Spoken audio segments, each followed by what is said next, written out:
Hey, everybody. Welcome to the Successfully Unemployed Show. I'm super excited to have you here with us today, and I have somebody else who has a fantastic story and a fantastic way that he became successfully unemployed. And I'm super excited to have Paul Ollinger on the show. So, Paul, thank you so much for being on the show.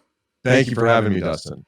Man, I'm super excited to hear about your story because of not everybody worked at either started at Facebook, working for Facebook, but and then it was like the one in the beginning, like as it was starting up, and then being able to be successful and applied. I'm really excited to hear about the story, and let's jump right into how did you become successfully unemployed and be able to do the things that you really love to do? Yeah, well, becoming unemployed is easy. All you got to do is quit your job. To be successfully unemployed, you have to find what it is that you really want to do to spend your time on this earth, and how you're going to find work that you believe to be meaningful. And that's been part of the journey that's been both difficult and rewarding for me.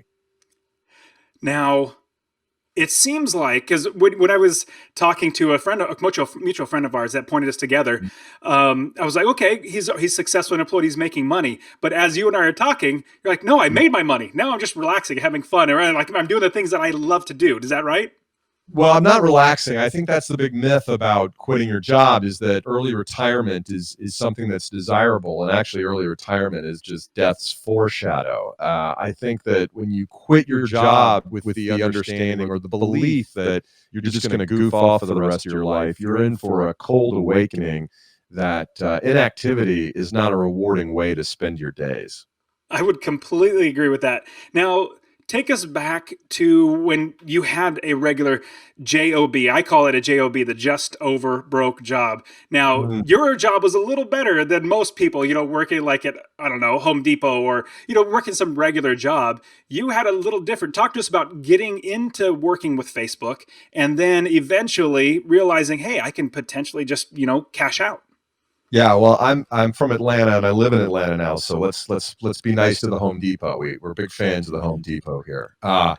So I go all the way back in time. I mean, I grew up in a pretty in a very loving, warm home. We never wanted for anything, but we didn't have a ton of money, and I always dreamed about making a lot of money, because I thought, well, if I have a lot of money, then I won't stress about money. So I was from high school on, I was training for the business world and prepared and planning on making a lot of money through business. I thought that was going to be like pretty good money. I wanted to be in the next suburb over that had slightly bigger houses, and the dads drove Buick LeSabres instead of old Chryslers. But when I went to business school, I sort of thought, well, I could do anything that I want to do. What industry am I most interested in? And this was in 1997 that I was graduating, and I said, well, the media business. And I've always been fascinated with media, and in the back of my head, I had the secret dream to be an actor or to be a comedian. And so I thought, well, I'll get into the TV or film business, and then someday I'll be discovered at a marketing meeting, and then I'll be famous and I'll be happy. Well, I couldn't get a job in the film or TV business because I had no experience, and they weren't interested in talking to me. So at the time I said, well, hey, maybe this internet thing will turn into something someday. And so I started looking for jobs in the internet business, and I found one and selling advertising in New York City for a company called Launch.com. That's how I started the internet business. And I eventually was doing stand-up comedy on the side, doing open mics and bringer shows. And I said to myself, someday when I save enough money, I'm going to quit and I'm going to do stand-up comedy. Well, our company got bought by Yahoo in 2001 at the bottom of the dot-com bubble for almost no money. But that put me at the right company, in the leading company in the internet at the time. And I worked there for 4 years, and the stock came back, and I paid off all my student loans, and I had enough money that I didn't need to work for a couple of years. And so I quit and I chased the comedy dream, and I did that for 2 years in Los Angeles full time. I thought I'd be successful immediately at comedy. Little did I know, or did I really embrace the fact that it's like a 10-year, 20-year journey. It's a lifetime journey if you want to take on something like that. And so after 2 years, I got engaged and I needed a job. I didn't want to be an unemployed deadbeat husband. So I was talking to some friends of mine who had left Yahoo and were working at this little company called Facebook. and they said, "Would you want to come and sell ads for us in Los Angeles?" And I said, "Sure. What the hell? Someday this company could be as big as MySpace." That's what I said. And sure enough, I went to work for. I was like employee number 250 at Facebook, and I worked there for 4.5 years. And then in 2011, I thought, well, this company's as big as it's ever going to get, and I quit like a moron. So that's how I got unemployed. And I didn't have a plan. I didn't even have a plan to do what I was going to do when I left. So for a long time, I was unemployed without the successful part. So, were you married at the time when you actually quit? I was. Yeah, I am. I'm still married to the same woman for 12 years? 12 years. 12. Awesome. Yeah, I'm going on 13. Now, did she say, "What are you doing quitting it?" Not on Facebook, because obviously we know now what Facebook is, but just quitting without having something to jump into?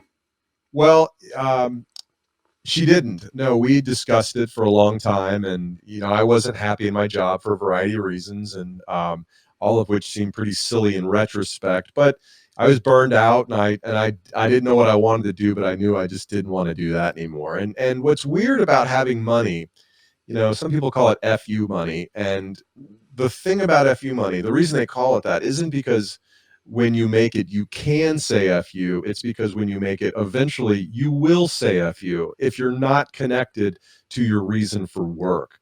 And I did say it, and I had a great 3 months, relaxing, traveling, getting back in shape, reading those books that had been on the nightstand for so long that didn't have time to get to. And 3 months were awesome. And then a few months later, I was like, well, who am I and what do I do? What's my identity if I'm no longer part of a traditional corporate job? And thus began the search for, well, given 100% flexibility, what does success look like in that scenario?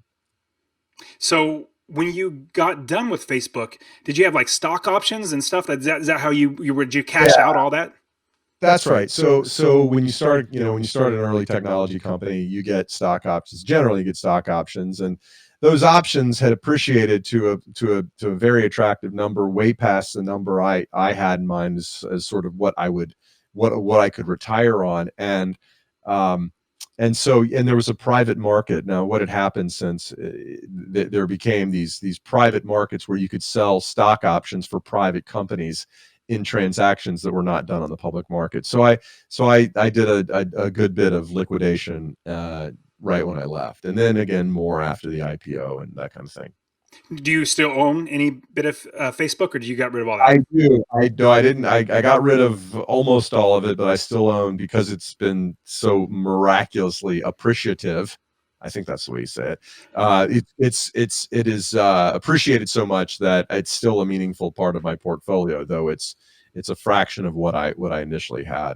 Hey, the best thing I could have done is held on to all that stock, but of course, we know that you aren't supposed to put all your eggs in one basket, right? Well, hindsight's always 2020. You're like, oh, Yeah. if we would have done this or done that. I mean, shoot, back in 2010, when the market was of real estate market was, because I invest in rental properties. I love buying properties. I bought a few here and there as 2009, 10, 11. I would have bought a lot more. I would have been much more leveraged. I would have flipped a lot more properties just because in hindsight, like, oh my goodness, it's been a bull run since then. Yep. Yeah. Well, yeah. I don't spend a whole lot of time regretting it, but yeah. So I'm very grateful I had the opportunity to work there, of course, and I'm grateful that I still hold a decent amount of the stock. So from that point forward, you said 2011 is when you stopped working there? That's right. Yeah. Yeah. So what have you been doing with your time since then?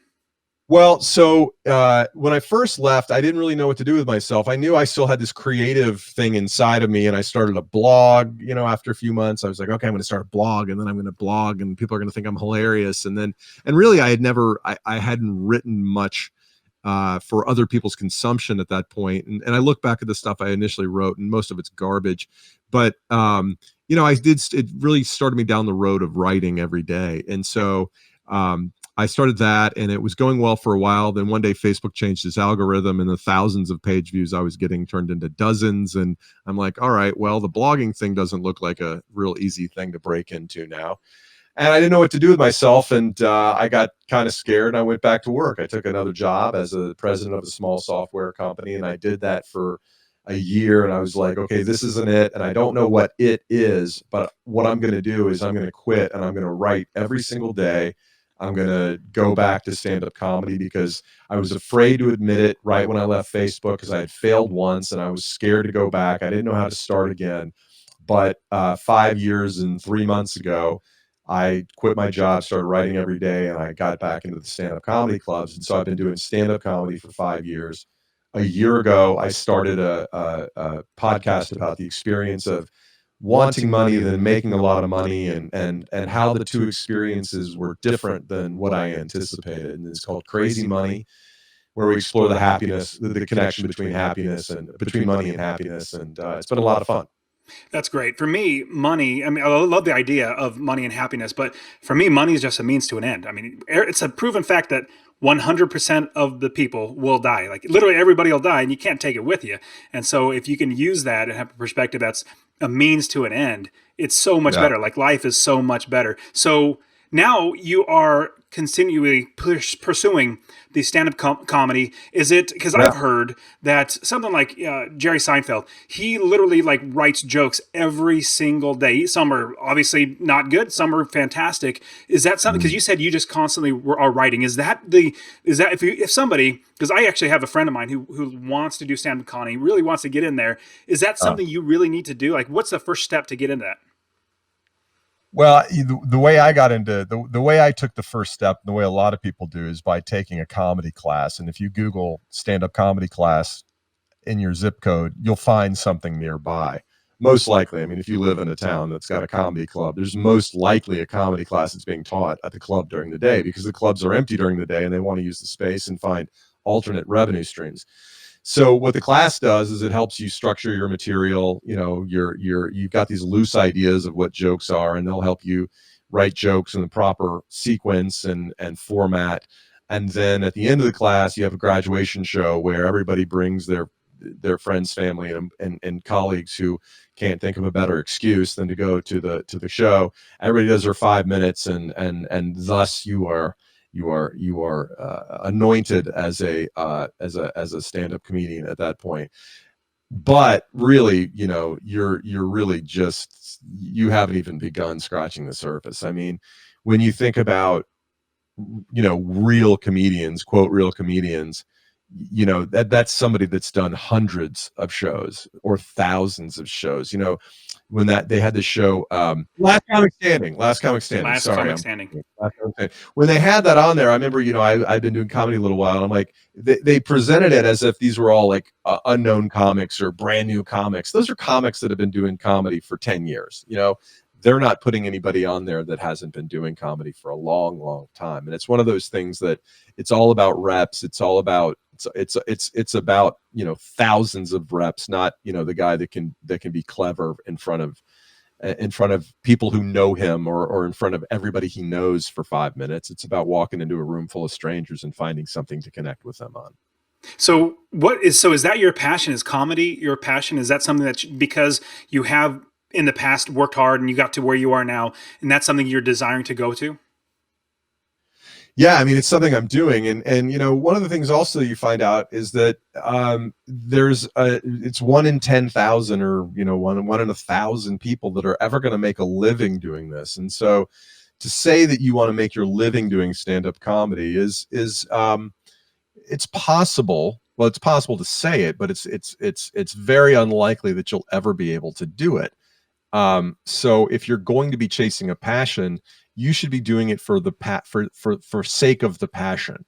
Be a comedian because you love doing stand-up comedy, and you love writing, and you love being around other comics, and you like to stay up until 1 o'clock in the morning because that's what your life is going to be about. And I think that sometimes people think about chasing their dreams when they're in a corporate job that feels like it's a grind, and they're like, oh man, I want to quit my dream. I want to quit my job and go work for myself and be a stand-up comedian or be a writer. Well, let me tell you something. If you don't like being by yourself all day, don't be a novelist, because that's what's required to write books.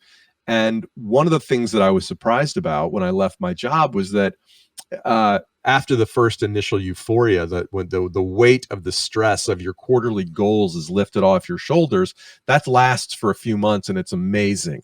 But at a certain point, you're like, wait a minute, what kind of a life am I living? Why am I lonely? Well, I'm lonely because I'm at home all the time. I'm not with my friends. And you actually have friends at work. And if you don't have friends at work, it's not necessarily the work you're doing, it's the place where you work. Like, find a place where you have a solid community of people that you like to be around. There's a lot of value to be derived from work that I didn't recognize when I was in the corporate world. It seems like the path that you've taken good opportunities. Like, obviously, was it launch.com, and that was Yeah. bought by Yahoo, and Yeah. then Facebook, and then now you're trying to take an opportunity of, obviously it's going to be a little harder doing, actually I would say a lot harder, do the stand-up comedy type of thing. But talk to us about opportunity and jumping into those opportunities, and I guess getting the most out of those. Because if somebody sees, oh, I'm just going to jump into launch.com, even though it doesn't go anywhere and it gets sold for pennies on the dollar or whatever it might could have been, and then Facebook, what are your thoughts about taking opportunities and as they come and jumping into those? Well, I mean, I didn't really think about, the good decisions I made coming out of business school were to really try to find a job that I was passionate about. I had offers from the consulting world and from some event planning companies, but I looked at, and I was grateful for the opportunities or for the offers, but when I really thought about it, I was like, this is not something that I'm passionate about, and I want to do work that I'm passionate about. I was very fortunate to find that with a group of truly amazing human beings at launch.com. Some of the people I worked with are still very close friends of mine to this day.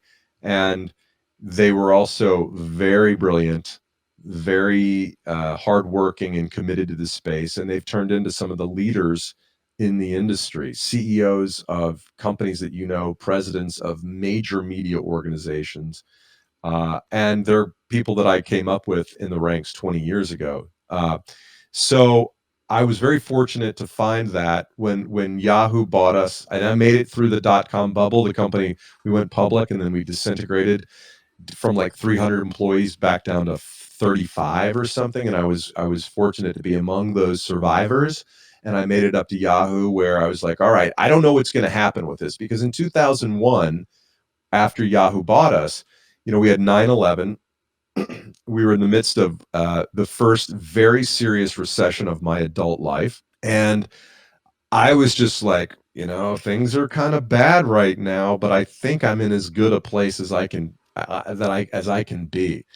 And there was a lot of like, Yahoo itself was changing. The old Yahoo was super successful and then kind of fell apart like everything else did in the dot-com bubble. But I was like, all right, I'm committed to this place. I'm grateful to be here. I'm just going to work hard and try to do the best job that I can. And over the next few years, things changed. Fortunately, I wasn't in the real estate or the financial business in 2008. I can't imagine what that was like. Those must have been 2 or 3 or 5 brutal years for the people in that business. But as we were saying before we went on air, I think that in 2010, you're looking around going like, okay, things are stabilizing. What do I do from here? And in that position in 2001, I was just like, I'm just going to work hard, keep my head down, try to create value, try to do what I can, do what's right for my clients, and, you know, be a good team member here. And that all worked out really, really well. I love the thought that you are working hard. Like, you're just not necessarily putting your head down and just grinding it out. No, but you're working hard. You're going to be, if you're having a job, you're a valued employee. I know everywhere that I worked, I tried to be the best employee that I could absolutely be, so that, and it was actually pretty sad, is I was working a job, I was doing really well, getting raises, everything was going great, but then the organization ran out of money, or they were running out of money, and they had to lay me off. Well, because I was such a hard worker, like you said, like you work hard, you do your best. I had so many other departments saying, yeah, I want you to come work for me. So I actually, even though I got laid off, I got picked up before I even got laid off. Like, the layoff notice actually came, but I never was done because I had 2 weeks. But within that 2 weeks, I got another job. And so it's a lot to say about having hard work, but at the same time, tying that with opportunity and applying that to opportunity. I think opportunities comes because we're hard workers. And with that, you actually move into great things. So do you foresee anything, and I'm not sure if you even have thought about this, but do you foresee anything like that coming in the future from your history of knowing how the cycles come and go, .com bust, boom and bust, and then real estate? Like, do you see anything in the future that could possibly be make it we can take advantage of? Yeah, I wish I knew what the next big cycle was going to be. I mean, I think one of the reasons I was in that mindset was because I was 32 or 33, and I hadn't put anything in the bank yet. I was still paying off my student loans, and I was in, hey, if I'm in a great place to learn, and I'm in a great place that if I just play the game, and I don't mean that cynically. I mean, if I play the playbook, if I run the playbook, that this is going to work out. Like, I love this industry. I want to be a part of it for a long time, and if I'm committed, then things will be okay. I wasn't I was incredibly naive about the opportunity I walked into at Facebook. I wasn't if you want me to predict a trend, I literally said that to my wife about MySpace. I said someday this company could be as big as MySpace. And when Zuckerberg used to talk on the Friday All Hands about connecting humankind, I have to admit to you that I was like, okay, whatever, man. I mean, connect humankind, silly. I was like, let's just be bigger than Yahoo. Okay, let's just be bigger than MySpace. But his vision was so bold and so audacious, I couldn't get my head around it, honestly. And so, um, but in the same vein, I was like, just do the work, just show up and do the work. And that's the reason I got there, is because the people that I'd worked with and built relationships with at Yahoo were in a position to bring on people that they knew they could trust, and people who would work hard as part of their team. And I think that goes a really, really long way. Now, from there, you are continuing to build your business. At the same time, you're also writing a book. Let's talk about your book. What is it, Yeah. and what is it going to be teaching us? Well, the title, Dustin, is something I've been working on all afternoon, trying to come up with the exact magic words and that describe that create both a catchy image in the reader's mind, or potential reader's mind, and an explanation of what the content in the book is. Essentially, the working title is "Crazy Money." What you don't know about wealth, work, and meaning. The that may or may not end up being the title, but the idea is that I wanted to share the lessons of always wanting to make money and then making it, and realizing that my lack of wealth was never the issue. The things that I saw as imperfect or broken within me, or felt as broken or imperfect within me, were not cured when I made a bunch of money. There Money solves a lot of problems, up to a certain point, but really it's just a tool. And if you keep using the same old wrench, or you keep using your wrench in the same old ways, it's only going to provide you with the same results you've been getting. And so when I started to really find happiness and meaning in the work that I did every day as a quote retired person, that's when I was really looking to find myself and use work as an expression of who I am and who I wanted to be. That's when I started to feel like, oh, I'm going to be okay, because work was helping me express those things that I've been trying to express, and was frustrated that I was unable to express them all along. One of the things, though, is that when you start a new career, especially in the creative arts, what you don't realize is that you're not just going to walk out and be great at it. And if you're middle aged and you quit a job or quit an industry that you've earned proficiency in, and you've earned a whole network of trusted people on the buy side and the sell side and the financing side, or whatever, if you leave all that to go become a pastry chef or a comedian, you're starting from scratch, and you're not going to be very good for a long time. In fact, you're going to suck. And so you better plan to suck and be willing to suck and get through the first 5 years or 10,000 hours or whatever until you get to just a level of adequacy, and you're not going to catch up with the people your same age who've been doing that thing for 30 years. So it's a whole experience of changing the metrics in how you define success in what you're doing. And if I were to sit there and say, well, I can measure my success in comedy based on how much money I make. Well, damn, man, I made $20 last night before I paid for parking. So, that's a losing metric. But I had a good time. I tried a couple new jokes. I made a lot of people laugh for 20 minutes, and it was pretty fun. So, it's just you hit the ball, you walk after it, you hit it again. That's how you get after that creative pursuit late in life. So you also have the podcast, like you mentioned, the Crazy Money. I think the title of the podcast is great, as well as if it was a title of a book.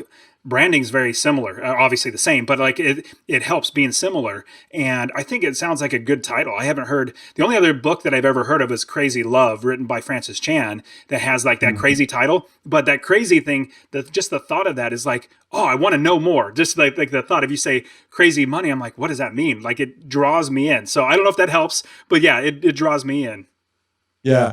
Well, that's one of the things that I'm working on is how do you explain exactly what it's about? Because a lot of times I'll get people reaching out saying, "Oh, your podcast is about finance or how to get out of debt," and it's like, no, that's not what it's about. It's about understanding what we really want from money, deciding what we want from money first, and then building a life around that, as opposed to assuming that the way to find meaning in life is to make as much money as possible, and then organizing your life in support of that goal. And so I've talked to some pretty famous broadcasters and authors, and I've had Dr. Drew, Adam Carolla, I've had Ryan Holiday, the author of Ego is the Enemy and Silence is well, I'm blanking again. Ego is the enemy, the obstacle is the way, and silence is the key. Stillness is the key. Sorry, Ryan.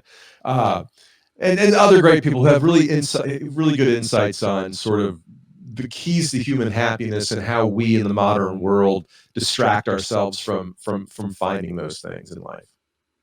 Yeah, yeah. So if somebody listening to this they had the perspective and they're realizing after listening to you that going the direction they're going of just trying to or get money, try to make as much money because eventually you'll figure it out later. You know what either fulfills you or what money's for. How would they make that switch now? Like, can you give us a succinct way of saying instead of just working for money and try to get as much money as you can, instead plan your life first and then try to build the money around it?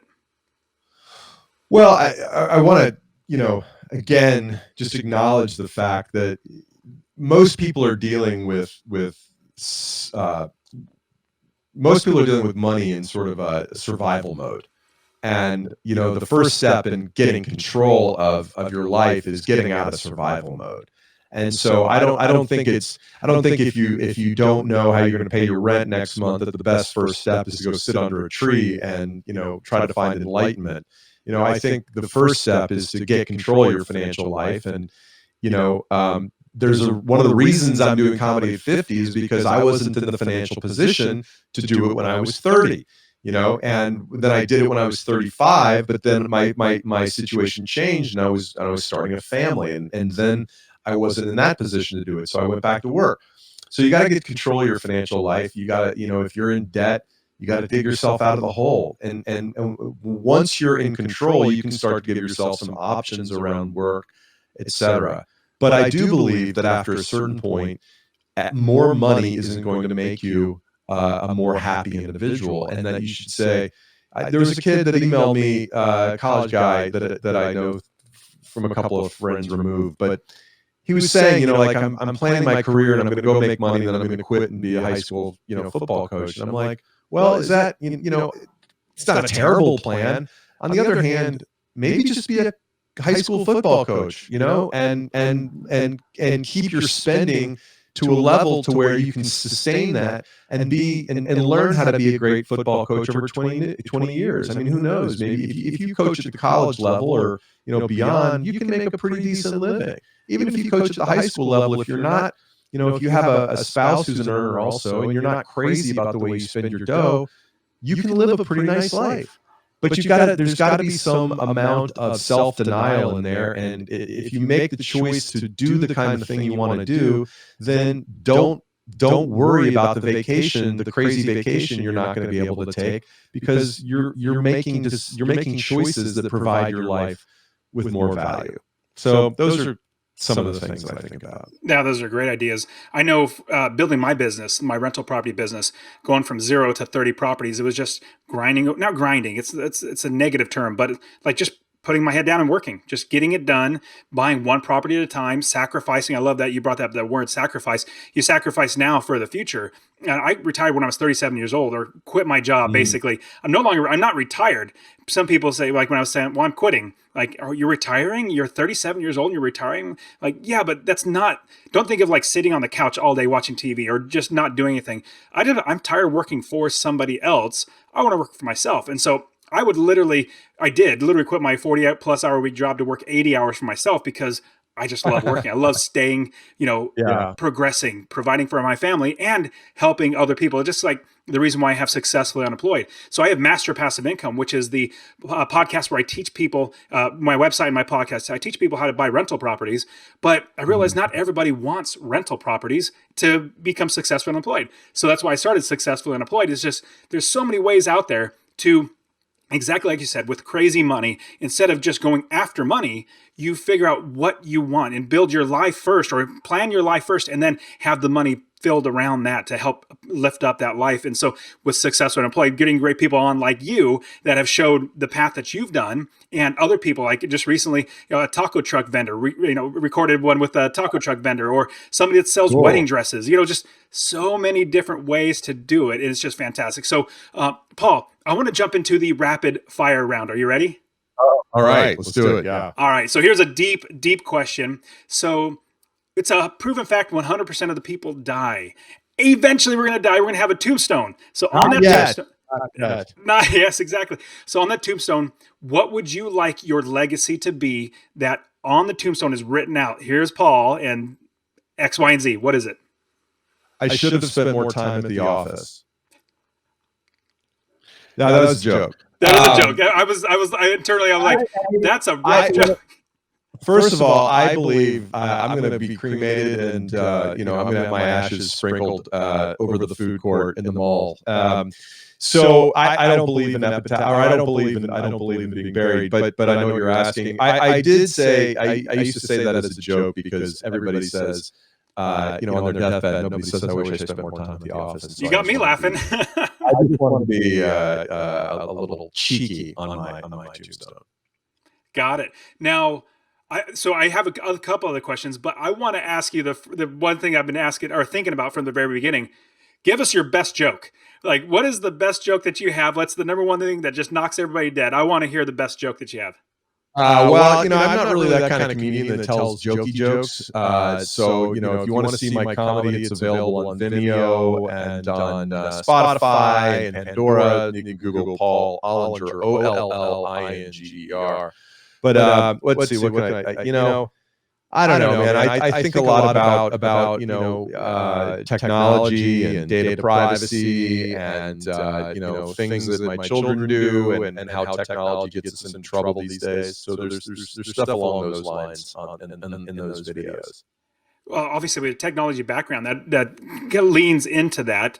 Seinfeld's more of like the not one-liner, but like a joke. Whereas there are other ones that are storytellers that at the very end punchline is where you actually start laughing. Is that what you're more saying that you have? Well, no, it's just the last thing, the joke, the comedian cliche is that whenever somebody meets you and finds out that you're a comedian, they're like, "Oh, prove to me that you're funny." And so the last thing you want to do is like, it's like, "Dance, monkey." It's like, sorry. You want to see me dance? Come to one of the shows. So, what is one piece of advice for anybody that's saying, I want to be successful and unemployed? And we already covered a bunch of great stuff. Obviously, the crazy money, I think, is fantastic. Is there any other bit of advice that you give to anybody that is desiring to be successfully unemployed? Yeah, go to work at Facebook in 2007. No, I got super lucky. and so I consider myself sort of a corporate lottery winner because the rewards for my efforts were the rewards greatly exceeded my efforts, although my efforts were very significant. But I think that, you know, design the life that you want to lead, like come up with the idea that, okay, by 5 years in the future, I want my life to look like this. And then you got to put it in motion, and you got to take some risks. You got to practice significant discipline, and you're going to have to work your butt off. Like you, there's a guy I interviewed named John Saforic, who wrote a book called The Wealthy Gardener, who was a have you interviewed him yet, by the No, way? I haven't. His book is being re-released by Penguin, by Portfolio, even on February 25th. But he was a uh, uh, podiatrist in Western Pennsylvania who looked at his life and said, if I work like this for the next 40 years, I'm going to be 65 and I'm not going to have any assets. And so, but I envision a future where I can retire at whatever, I think he said 45 or 50, with passive income that's two or $300,000 a year. Now, he didn't know how he's going to get there, but he put a vision in place. And he would work full time at his office, and then he'd go home and start his own career, probably like what you did, in the evenings and on the weekends. And people were like, he's crazy, why is he working so hard? Well, now he's still working hard, but he has 100% flexibility with how to spend his days. Not working isn't the goal, but having autonomy over your life sure is. And you can do that by one of two ways: either making more money or spending a whole lot less. And so, past a certain point, you can't spend any less. So you better figure out a way to drive new revenue streams. That's great. I agree with that. Now, what is one bit of advice you would give yourself when you were younger? I don't know, let's say 18, 19, 20, like your younger self would in business and life. What is one piece of advice you would give yourself? I think I would have tried a couple of different things. I, I think back in time and think, boy, I wish I would have made this career decision or that career decision. But I think as a younger person, I probably could have left a few parties a little earlier than I left. You know, uh, I think I could have gotten a little bit more serious a little earlier about my career. But man, look, you're gonna live your life. You got to make your mistakes. The mistakes I made when I was 23 have turned me into sort of a more aware person at 50. And so I try not to rethink the plays I called for myself. They in the aggregate, it's all turned out pretty great. That's good, man. Now, what is one app, tool, uh, anything that is like it could be a pad and paper that's helping you in your life that we should look at using? Boy, I mean, I'm pretty big into the apps and stuff. I love Evernote, which is a tool for for organizing lots of different thoughts and creative assets. And so, uh, it's on your phone for a comedian or for a writer. If you've got threads of thoughts on different topics, you can use the mobile app to record and capture your thoughts. You can make notes about, okay, on May 22nd, I was at this club and I did these bits, and then you can track how it went. I find Evernote to be a pretty good way to keep all my thoughts on multiple topics pretty well coordinated. That's great. I use Evernote all the time too. Yeah, So, last question: what is yeah. one nonfiction book? It could be two if you have a lot of them, but nonfiction book that we should read. It could be business, life, whatever it might be. Ooh, man, I read a whole bunch and I interview lots and lots of authors. So I'm probably reading like 50 books a year. I happen to have, here's one I love Ryan Holiday's books. If you haven't read this book by Mark Manson, I'll leave it up to you whether or not you want to articulate the title. But I really like the way Mark Manson thinks about some of the ways that we are programmed as human beings that keep us from being happy, and thoughts on how to break ourselves out of those traps. There's also a really important book that I read recently, and I interviewed the author on Crazy Money. And the name of the book is The Happiness Curve.